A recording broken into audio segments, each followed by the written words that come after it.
வாழ்க வையகம், வாழ்க வையகம், வாழ்க வளமுடன். குருவே துணை. அனைவருக்கும் அன்பு வணக்கம்.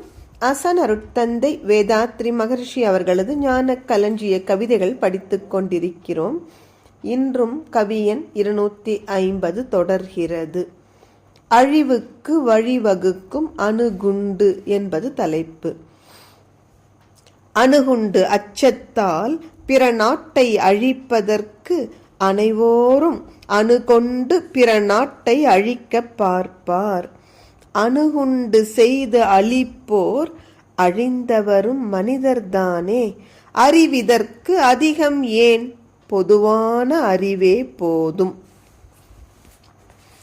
அருட்தந்தை சொல்கிறார், மக்கள் மனதில் இந்த அணு ஆயுதங்கள் குறித்து அதிகம் அச்சம் இருக்கிறது. இயல்புதானே. நாம் நேரடியாக ஹிரோஷிமா நாகசாக்கி என்ற 2 நகரங்களின் அழிவை பார்க்கத்தானே செய்தோம். அப்படிப்பட்ட ஒரு கொடிய அழிவுக்கு வழிவகுத்த இந்த அணுகுண்டுகளை நினைத்து மக்கள் பயப்படாமல் எப்படி இருக்க முடியும்? அணுகுண்டு ஆயுதங்களால் நாம் அழிந்து விடுவோமோ என்கிற அச்சத்தால் இவர்கள் முந்திக்கொண்டு பிற நாட்டை அழிக்க முயற்சிக்கிறார்கள். ஏனெனில் இன்று ஒவ்வொருவரும் தங்கள் பங்கிற்கு அணு ஆயுதங்கள் செய்து வைத்திருக்கிறார்கள். அதை கொண்டு அடுத்த நாட்டை அழிக்க முயற்சி செய்கிறார்கள். இப்படி மக்கள் அழிவிற்கு காரணமான இந்த அணுகுண்டுகளை தயார் செய்து அழிப்பவரும் மனிதர்கள்தானே. மனிதர்கள்தானே அணுகுண்டை உற்பத்தி செய்கிறார்கள். உற்பத்தி செய்கிற மனிதர்களுக்கு தெரியாதா இதன் விளைவு என்னவாகும் என்று? உற்பத்தி செய்து தருபவர்களும் மனிதர்கள். அந்த அணுகுண்டு பயன்படுத்தப்படும் பொழுது அதனால் அழிந்து போகிறவர்களும் மனிதர்கள்தானே.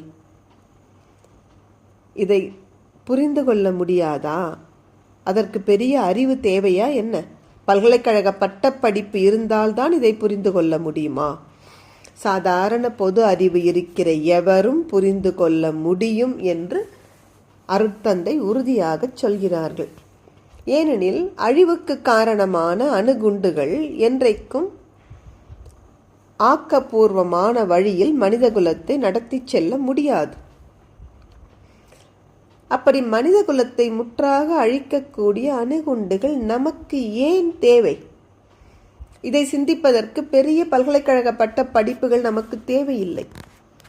சாதாரண பொது அறிவு உள்ள மனிதர்கள் கூட சிந்தித்து அழிவுக்கு காரணமான அணுகுண்டுகள் தேவையில்லை என்று முடிவெடுப்போம். நன்றி. வாழ்க வளமுடன்.